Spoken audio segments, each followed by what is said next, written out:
Hello dear students, this is your chapter number 3 of economics, money and credit. Money तो आपको पता है एक मीडियम ऑफ एक्सचेंज होता है जिसके थ्रू हम गुड्स का एक्सचेंज करते हैं, मीन आदान प्रदान करते हैं। तो गुड्स को लेने या देने का, आदान प्रदान करने का या एक्सचेंज करने का जो मीडियम होता है स्टूडेंट्स, उसको क्या बोलते हैं? मनी। और अगला हमारा जो कंसेप्ट है टाइटल में वो है लोन। तो क्रेडिट को ही क्या बोलते हैं? Loan. Modern forms of money. Students, आज के टाइम में, मॉडर्न टाइम में मनी की कौन सी फॉर्म है? मॉडर्न फॉर्म ऑफ मनी है जैसे पेपर नोट हो गया, उसके साथ साथ में कॉइन्स हो गए। तो ये मॉडर्न फॉर्म्स ऑफ मनी है और ये बैंकिंग सिस्टम से जुड़े हुए हैं। NSSO, national sample survey organisation. NSSO कई चीज़ों पे डाटा प्रोवाइड करवाता है हमें। All India debt and investment surveys conducted by NSSO. तो पूरे इंडिया का जो डेट का है, मीन्स कर्ज का जो सर्वे है, या इन्वेस्टमेंट का। इन्वेस्टमेंट क्या होता है? कहीं पे कोई आपके पास में पैसा है तो उस पैसे को आप कहाँ पे इन्वेस्ट करते हो, लगाते हो, निवेश करते हो, तो उसी को क्या बोलते हैं? इन्वेस्टमेंट। तो ऑल इंडिया, पूरे इंडिया का डेट, कर्ज का और इन्वेस्टमेंट का, निवेश का सर्वे कौन करता है? NSSO, national sample survey organisation. उसके बाद स्टूडेंट्स आरबीआई। आरबीआई की फुल फॉर्म है reserve bank of India. Reserve bank of India 1 अप्रैल 1935 को फाउंड हुआ था। Data on self help group is provided on the website of the national bank for agriculture and rural development. इसको बोलते हैं नाबार्ड। नाबार्ड बोलेंगे इसको। तो सेल्फ हेल्प ग्रुप्स को जो डाटा है, सेल्फ हेल्प ग्रुप्स के डाटा कहाँ पे, किस संस्थान की वेबसाइट पे अवेलेबल हैं? नाबार्ड की आपके वेबसाइट पे, national bank for agriculture and rural development. Money as a medium of exchange. तो स्टूडेंट्स, मनी एक एक्सचेंज का मीडियम है। मीन्स मनी के थ्रू हम बहुत सी चीज़ों को लेते हैं, देते हैं या उनका आदान प्रदान करते हैं, उसी को बोलते हैं students exchange. A person holding money. एक आदमी स्टूडेंट्स जिसके पास में मनी है, can easily exchange it for any commodity और सर्विस दैट ही और सी माइट वांट। देखिए, एक a person holding money, a person holding money का मीनिंग हो गया कि एक आदमी जिसके पास मनी होल्ड है या उसके पास में पैसा है, तो वो इजीली एक्सचेंज कर सकता है किसी भी कमोडिटी, वस्तु को या सर्विस को जो वो चाहता है। आपके पास में पैसा होना चाहिए तो आप कोई भी चीज़ एक्सचेंज कर सकते हो, मीन ले या दे सकते हो, आदान प्रदान कर सकते हो। Everyone prefers to receive payment in money and exchange for the money for the thing that they want. हर आदमी मनी में पेमेंट लेना पसंद करता है। मीन्स आपने किसी आदमी को कोई चीज़ दी और वो आपको, आपने उससे पेमेंट लेनी है, तो वो आपको पेमेंट मनी में देगा तो आप इस चीज़ को लाइक करेंगे। मीन्स हर आदमी मनी में पेमेंट लेना पसंद करता है। और फिर उसके पास जब मनी आ जाती है किसी आदमी के पास में, तो वो अपनी पसंद की वो चीज़ खरीद सकता है जो वो चाहता है। Double coincidence of wants. Double coincidence of wants देखिए क्या होता है? When both parties have to agree to sell and buy each other commodity. देखिए, दो पार्टी होती हैं, एक बेचने वाली और एक खरीदने वाली। तो जब दोनों पार्टी एक दूसरे की चीज़ को बेचने या खरीदने के लिए राजी हो जाती है ना, या चीज़ों का आदान प्रदान करने के लिए राजी हो जाती हैं, तो उसको बोलते हैं डबल कोइंसिडेंस ऑफ वांट्स। जैसे किसी आदमी के पास में जूते हैं, उसको जूते बेचने हैं और उसको गेहूँ लेनी है, तो उसको ऐसे आदमी को ढूँढना पड़ेगा जो अपनी गेहूँ बेचना चाहता है और जूते खरीदना चाहता है। यदि उसको ऐसा आदमी मिल जाता है जो उसके जूते लेना चाहता है और उसको गेहूँ देना चाहता है, तो वही क्या हो गया? डबल कोइंसिडेंस ऑफ वांट में, जब दोनों की दोनों पार्टियाँ अपनी चीज़ों को बेचने या खरीदने के लिए एग्री हो जाएँ, राजी हो जाएँ। What a person desire to sell exactly what the other wishes to buy. Means double coincidence of want में क्या होता है? यदि कोई आदमी कोई चीज़ बेचना चाहता है तो उसको ऐसे आदमी को ढूंढना पड़ेगा जो कि उसको, मतलब कि है ना, उसकी चीज़ को खरीद सके और उसको उसकी ज़रूरत की चीज़ वो दे सके। बार्टर सिस्टम क्या होता है? A system where goods are directly exchange without the use of money. एक ऐसा सिस्टम जिसमें है ना बिना मनी के यूज के गुड्स का एक्सचेंज किया जाता है। जैसे हमारे गांव में औरतें गेहूं के बदले में सब्जी ले लेती हैं, तो वो बार्टर सिस्टम है, उसमें मनी का यूज नहीं होता, चीज के बदले चीज दी जाती है और ली जाती है। गेहूं एक वस्तु है, वो दे दी और उसके बदले में सब्जी ले ली, इसमें मनी का कोई इस्तेमाल नहीं हुआ, तो यही barter system. Double consider of wants है ना एक, इसकी एक असेंशियल फीचर है बार्टर सिस्टम की, क्योंकि डबल कॉन्सिडरेशन ऑफ वांट्स में भी गुड्स का एक्सचेंज होता है। In an economy where money is in use, money by providing the crucial intermediate step eliminates the need of double consideration of wants। देखिए, जिस economy के अंदर मनी का इस्तेमाल होता है ना, वहाँ पे मनी एक महत्वपूर्ण इंटरमीडिएटर का रोल करती है, बिचौलिया का रोल करती है, और वो डबल कॉन्सिडेंस ऑफ वांट्स की ज़रूरत को एलिमिनेट कर देती है, ख़त्म कर देती है। क्योंकि जहाँ पे मनी आ गई ना, वहाँ पे गुड्स के बदले में गुड्स एक्सचेंज नहीं होगी। मेरे पास में पैसा है, तो मैं पैसे का इस्तेमाल करके कोई भी चीज़ खरीद सकता हूँ, और किसी को कोई भी चीज़ बेच करके मैं पैसा ले सकता हूँ, और फिर उस पैसे से मैं कोई भी चीज़ खरीद सकता हूँ। तो उसमें आपके गुड्स के बदले में गुड्स नहीं खरीदी जाएगी, यहाँ पे सिर्फ क्या होगा, मनी का इस्तेमाल होगा। तो जहाँ पे मनी यूज होती है ना, वहाँ पे double coincidence of wants means goods के बदले में गुड्स का एक्सचेंज खत्म हो जाता है। Since money act as an intermediate, intermediate का काम करती है money in the exchanging process, exchanging process में, तो इसको मीडियम ऑफ एक्सचेंज कहा जाता है। तो मनी को क्या कहा जाता है, medium of exchange. Old time में मनी का क्या क्या यूज होता था, ओल्ड टाइम में किन किन चीज़ों का मनी के लिए इस्तेमाल होता था। अर्ली पंच मार्क्स कॉइन, पंच मार्क आएगा PUNCH। तो शुरुआत में जो पंच मार्क कॉइन इस्तेमाल होते थे, ये 2500 ईयर्स ओल्ड पुराने हैं। पंच मार्क कॉइन पता क्या होता है, जैसे किसी धातु से कॉइन बना करके उसके ऊपर पंच मार दिया, तो उसके ऊपर कोई ना कोई आपके इंप्रेशन छप गया। उसके बाद में जो नेक्स्ट आपके आता है, वो आता है गुप्ता कॉइन्स। नेक्स्ट गुप्ता, गुप्ता मतलब ओल्ड फॉर्म, ओल्ड टाइम में आपके गुप्ता लोगों ने भी सिक्के बनाए थे। तुगलक कॉइन भी आते थे मनी के रूप में, जो इस्तेमाल होते थे ओल्ड टाइम में। और गोल्ड मोहर, अकबर के टाइम में गोल्ड मोहर इस्तेमाल होती थी मनी के रूप में। मनी क्या होता है, मनी इज समथिंग, मनी कोई ऐसी चीज़ है that act as a medium of exchange, जो कि है ना मीडियम ऑफ एक्सचेंज का, बिचौलिया का काम करती है, चीज़ों को खरीदने या बेचने में यूज होती है। मनी के यूज होने से पहले, कोइंस के यूज होने से पहले अनेक चीज़ों का मनी के रूप में इस्तेमाल होता था।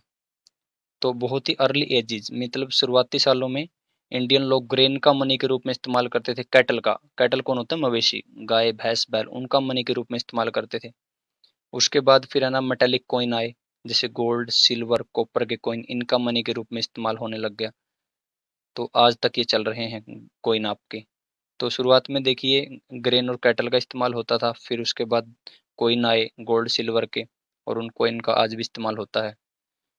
मॉडर्न फॉर्म ऑफ मनी, आज के टाइम में मनी, किन किन चीज़ों को हम मनी के रूप में इस्तेमाल करते हैं। पेपर नोट होते हैं, जैसे हमारी जेब में 10 का नोट 20 का नोट होता है।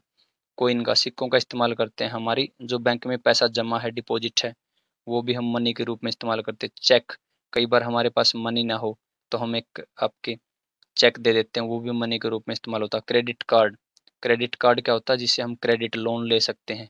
डेबिट कार्ड, जैसे हमारा ATM होता है, तो वो होता है। Features of modern money, modern money की क्या क्या फीचर हैं। Modern currency is note made of precious metal. एक तो आज की जो मनी है ना, वो प्रीशियस मेटल से, महंगी धातुओं से नहीं बनी होती, जैसे गोल्ड से, सिल्वर से और कॉपर से। आजकल की मनी इतनी महंगी धातुओं से नहीं बनी होती। और ग्रेन और कैटल के बजाय उनका आपके है ना एवरीडे में कोई यूज नहीं है। पहले जो मनी होती थी ग्रेन और कैटल को ही मनी माना जाता था, लेकिन आज उनको मनी नहीं माना जाता। The modern currency is without any use of its own, और मॉडर्न करेंसी का अपने आप में कोई इस्तेमाल नहीं है। जैसे एक हम कागज का नोट है, तो उसका सिर्फ वो एक कागज का टुकड़ा है, तो उसका और कोई इस्तेमाल नहीं है, सिर्फ वो मीडियम ऑफ एक्सचेंज के रूप में इस्तेमाल होता है। अगर सरकार उसको बंद कर दे तो उसकी कोई वैल्यू नहीं है, उसका कोई यूज नहीं है। It is accepted as a medium of exchange, और मनी को है ना हम एक्सचेंज के मीडियम के रूप में, इन चीज़ों के आदान प्रदान के रूप में इस्तेमाल करते हैं। क्यों करते हैं, क्योंकि गवर्नमेंट ऑफ इंडिया ने इसको है ना आपके करेंसी अथोराइज्ड कर रखा है। गवर्नमेंट ऑफ इंडिया ने इस पेपर नोट को या हमारी करेंसी को अधिकार दे रखा है। इंडिया के अंदर रिजर्व बैंक ऑफ इंडिया जारी करती है करेंसी नोट्स, मीन्स जो करेंसी है ना हमारी, जो रुपया, वो रिजर्व बैंक ऑफ इंडिया जारी करती है सिक्के भी, और ये भी सेंट्रल गवर्नमेंट के बिहाफ पे, सेंट्रल गवर्नमेंट की जगह पे। किसी भी इंडिविजुअल को, कोई भी इंडिविजुअल, कोई भी आदमी है ना, कानूनी रूप से आपके मनी रुपीज़ में पेमेंट लेना रिफ्यूज़ नहीं कर सकता, मना नहीं कर सकता। यदि मैं किसी आदमी को रुपीज़ देता हूँ तो वो मना नहीं कर सकता। रुपी है ना आपके वो मीडियम ऑफ एक्सचेंज के रूप में बहुत ही वाइडली व्यापक स्तर पे इस्तेमाल होते हैं। लोग अपनी एक्स्ट्रा मनी को, people deposit their extra cash by opening a bank account in their name. देखिए जो लोग हैं ना आपके, यदि लोगों के पास में एक्स्ट्रा मनी होती है तो वो क्या करते हैं, उसको बैंक में जमा करवा देते हैं। कैसे? अपना बैंक में एक अकाउंट खुलवा करके।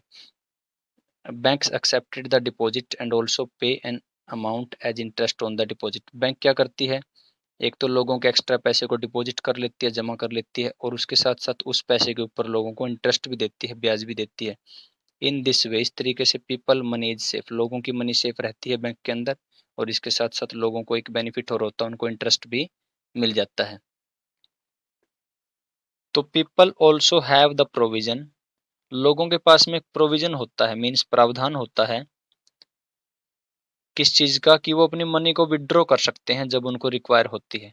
मीन्स जैसे हमने बैंक में पैसा डिपॉजिट कर दिया, और बैंक में पैसा डिपॉजिट करवाने के बाद हम बैंक में से पैसा निकलवाना चाहते हैं तो हम कभी भी निकलवा सकते हैं उसको। तो डिमांड डिपॉजिट्स बहुत ही अच्छा फैक्ट है ये। The deposit in the bank account can be withdrawn on demand, these deposits are called demand deposits. देखो बैंक में जो हमारा पैसा डिपॉजिट होता है ना, बैंक अकाउंट होता है हमारा, एक बैंक में खाता होता है, तो उसमें हमारा पैसा डिपॉजिट होता है, जमा होता है।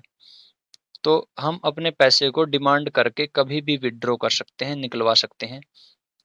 तो जब हम अपने डिपॉजिट हुए पैसे को डिमांड करके कभी भी निकलवा सकते हैं तो उस प्रोसेस को बोलते हैं आपके डिमांड डिपॉजिट्स। मेरा बैंक में पैसा डिपॉजिट है तो मैं उसको विड्रॉ करने की, विड्रॉ मीन निकालने की, कभी भी डिमांड कर सकता हूँ।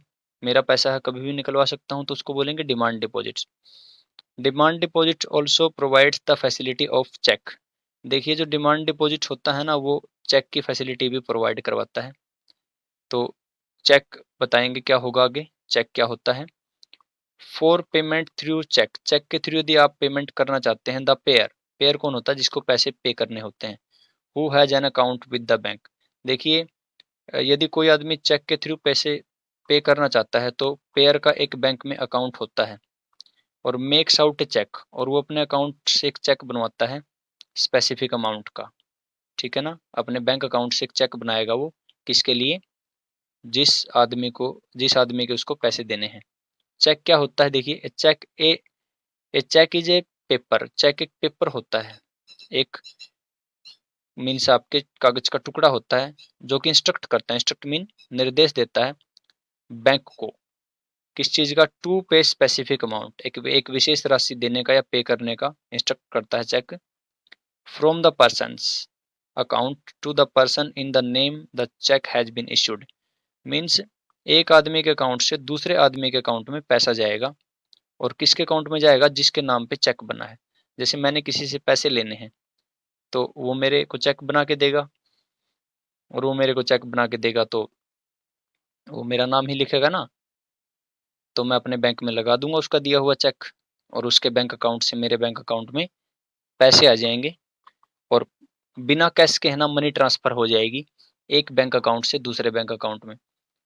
जैसे कई बार स्कूल में क्या होता है, टीचर्स की सैलरी मैनेजमेंट के पास में देने के लिए पैसे नहीं होते, कैश नहीं होते, तो वो चेक दे देते हैं किसी भी टीचर को, लो भाई आप है ना अपने बैंक अकाउंट में चेक लगा दो, तो वो लगा देगा, तो स्कूल के अकाउंट से उसके अकाउंट में पैसे चले जाएंगे।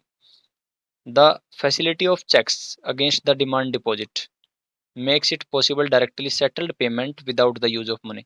जो चेक की फैसिलिटी है ना, देखिए आपके वो डिमांड डिपॉजिट के साथ में, डिमांड डिपॉजिट के साथ में चेक की फैसिलिटी दी हुई है। डिमांड डिपॉजिट मैंने बता दिया, जो बैंक में हमारा पैसा होता है ना, डिपॉजिट होता है, उसको हम कभी भी डिमांड करके निकलवा सकते हैं, उसको बोलते हैं डिमांड डिपॉजिट। जो चेक की फैसिलिटी होती है ना, वो डिमांड डिपॉजिट के साथ में होती है। तो वो क्या चीज़ को पॉसिबल बनाती है, चेक की फैसिलिटी, ये मतलब कि है ना, जो मनी है ना, पैसा है या पेमेंट हो जाती है एक बैंक अकाउंट से दूसरे बैंक अकाउंट में, और कैश का इस्तेमाल नहीं होता। पैसे का कोई इस्तेमाल नहीं होता, लेकिन एक बैंक अकाउंट से दूसरे बैंक अकाउंट में पैसा चला जाता है। Demand deposits are widely accepted. Demand deposit को पेमेंट के रूप में आजकल एक्सेप्ट किया जाता है अलोंग विद करेंसी, करेंसी के साथ में, because they constitute money in the modern economy. Demand deposit कह लो या चेक कह लो, कोई दिक्कत नहीं है। तो चेक की फैसिलिटी को आज हर जगह पे पेमेंट के रूप में चेक को एक्सेप्ट किया जाता है करेंसी के साथ में। जैसे हमारे पास में करेंसी है नहीं है ये चीज़ मैटर नहीं रखती। डिमांड डिपॉजिट और जो चेक की फैसिलिटी है उसको सब लोग एक्सेप्ट करते हैं। जैसे मेरे को स्कूल वाले चेक दे देंगे अगर उनके पास सैलरी नहीं है तो, क्योंकि ये भी है ना मॉडर्न फॉर्म ऑफ मनी होती है चेक भी मनी की मॉडर्न फॉर्म है।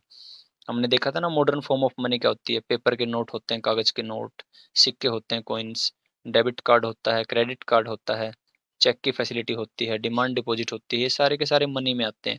ये मॉडर्न फॉर्म ऑफ मनी है। यही नहीं कि आप एक कागज का नोट देखो या फिर आप एक कॉइन देखो उसी को मनी समझोगे, नहीं नहीं, दूसरी चीज में मनी में आती है। फॉर बैंक्स, बैंक्स के लिए there would be no demand deposit और no payment by cheques against this deposit. देखिए बैंक के लिए क्या होता है, there would be no demand deposits, ना तो कोई डिमांड डिपॉजिट होगी, पैसा डिपॉजिट होगा, और ना बैंक को कोई पेमेंट मिलेगी चेक के थ्रू, यदि चेक के थ्रू डिपॉजिट होगा। The modern forms of money, currency and deposit are closely link to the working of modern banking system. देखिए मॉडर्न फॉर्म ऑफ मनी की कई फॉर्म है, मॉडर्न मनी की कई फॉर्म है, जैसे करेंसी है, डिमांड डिपॉजिट्स हैं, और वो किससे जुड़ी हुई हैं, आपके बैंकिंग सिस्टम से, क्योंकि बैंक के बिना तो कुछ भी काम नहीं चलता। लोन्स एक्टिविटी देखते हैं बैंक की क्या होती है, बैंक किस तरीके से लोन देती है। देखिए banks in India these days hold 15% of their deposit और कैश। देखिए लोग बैंक के पास में, लोग है ना बैंक में जितना भी पैसा जमा करवा के जाते हैं ना, तो बैंक है ना उस पैसे में से अपने पास सिर्फ 15% रखती है, बाकी 85% पैसा वो लोन के रूप में दे देती है। This is kept to provision to pay the depositors who might come to withdraw money from bank on any given day. देखिए फिफ्ट बैंक में बहुत से लोग पैसा डिपॉजिट करवा के जाते हैं, लेकिन बैंक उस पैसे में से सिर्फ 15% रखेगी। 15% क्यों रखती है, क्योंकि जो पैसा डिपॉजिट करवाने वाले आते हैं ना, वो कभी भी अपना पैसा निकलवाने के लिए आ सकते हैं। सभी तो एक दिन नहीं आएंगे, लेकिन कुछ लोग तो आएंगे एक दिन में। तो बैंक है ना, जो लोग अपनी डिमांड डिपॉजिट्स में से पैसा निकलवाने के लिए आएंगे ना, बैंक उस 15% पैसे में से उनको दे देगी, अपने डिपॉजिटर्स को, जब वो डिमांड करेंगे। बैंक अपनी मनी का मेजर पोर्शन है ना लोन के रूप में इस्तेमाल करती है। देखो लोन रहा, क्योंकि फिर 15% तो उनके लिए इस्तेमाल करेगी भाई जिसने जमा करवा रखा, उनमें से कुछ निकलवाने वाले आ जाएंगे, उनको कुछ जरूरत पड़ेगी। लेकिन 85% पैसा है ना बैंक जो उसके पास में आता है ना, बैंक के पास में जितना पैसा आता है 85% पैसे को वो लोन के रूप में दे देती है bank. Banks make use of the deposit to meet the loan requirement of the people. देखिए बैंक है ना जो मेजर पोर्शन रखती है ना, 85% पैसा रखती है अपने पास, नहीं 85% पैसे का क्या करती है, 15% तो अपने पास रखती है, 85% का क्या करेगी, वो लोगों की लोन रिक्वायरमेंट को, लोन की ज़रूरतों को पूरा करेगी। क्योंकि बहुत से लोगों को बहुत एक्टिविटी के लिए लोन की ज़रूरत होती है, फार्मिंग के लिए या पशुओं के लिए। Banks mediate between those who have surplus fund depositors and those who are those who are in need of the funds. देखिए बैंक मीडिएटर का काम करती है, बिचौलिए का काम करती है, किसके पास में, किसके बीच में, एक तो जो लोगों, जिन लोगों के पास में सरप्लस मनी होती है ना, सरप्लस पैसा होता है, वो तो क्या करेंगे, जिसके पास ज़्यादा पैसा है ना, सरप्लस पैसा है, तो अपने पैसों को क्या करेंगे, बैंक में डिपॉजिट करवा देंगे। और कुछ लोगों को ज़रूरत होती है पैसे की, वो क्या लेंगे, बोरोवर तो कौन हो गए, लोन लेने वाले, और डिपॉजिटर कौन हो गए, जमा करवाने वाले। लोन कौन लेगा, बोरो कौन करेगा, उधार कौन लेगा, जिसके पास में पैसे की कमी होती है। और बैंक में पैसा डिपॉजिट कौन करेगा, जिसके पास सरप्लस मनी होती है, एक्स्ट्रा पैसा होता है। तो उनके बीच में बिचौलिए का काम कौन करती है, बैंक। जिसके पास ज़्यादा है उसको, उससे है ना पैसा ले लेगी, उसका डिपॉजिट कर लेगी, जिसको ज़रूरत है उसको लोन दे देगी। Income source of bank, bank को इनकम किन चीज़ों से होती है, देखिए banks charge higher interest rate loan on what they offer to the deposit.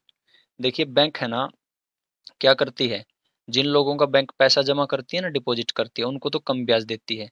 और जिन लोगों को बैंक लोन देती है, मान लीजिए जिन लोगों को बैंक लोन देती है ना, उनसे ज़्यादा पैसा लेती है ब्याज का, इंटरेस्ट का। तो जिनको लोन दिया उनसे ज़्यादा इंटरेस्ट ले लिया और जिनका पैसा डिपॉज़िट किया, जमा किया, उनको कम इंटरेस्ट दे दिया।